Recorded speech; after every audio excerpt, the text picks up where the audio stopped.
નાના મોટા સૌને પનીર તો ભાવતું જ હોય છે. આપણે બહાર જમવા જઈએ તો પનીરની સબ્જી અવશ્ય મંગાવતા હોઈએ છીએ. તો આજે અહીંયા હું અમૃતસરી પનીર ભુરજી બનાવીશ. તે બનાવવા માટે સૌપ્રથમ 100 ગ્રામ પનીર લઈ તેને છીણી લઈશું. હવે એક મસાલાની પેસ્ટ બનાવીશું. તેના માટે એક બાઉલમાં 1 વાટકી જેટલું દહીં લઈ લઈશું.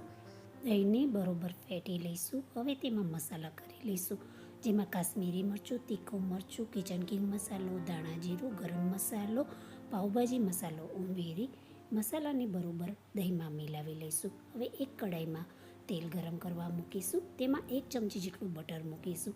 તેમાં જીરું અને હિંગ ઉમેરી જીરું અને હિંગને બરોબર સાતળી લઈશું. હવે તેમાં ઝીણી સમારેલી ડુંગળી ઉમેરી લઈશું અને તેને બરોબર મિલાવી તેમાં લાંબા સમારેલા મરચાં અને આદું મિલાવી લઈશું.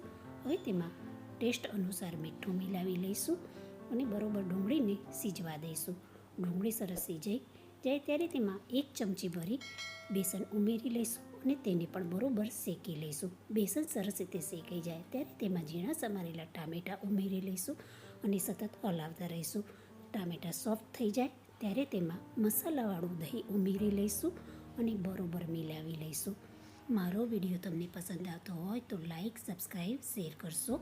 હવે તેમાં છીણેલું પનીર ઉમેરી લઈશું અને બરોબર મિલાવી જરૂર લાગે તો થોડું પાણી ઉમેરી લઈશું.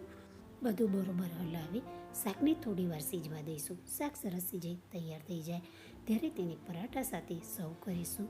આ શાકને તમે બ્રેડ સાથે અથવા પાઉં સાથે સર્વ કરી શકો છો. તૈયાર છે અમૃતસરી પનીર ભુરજી.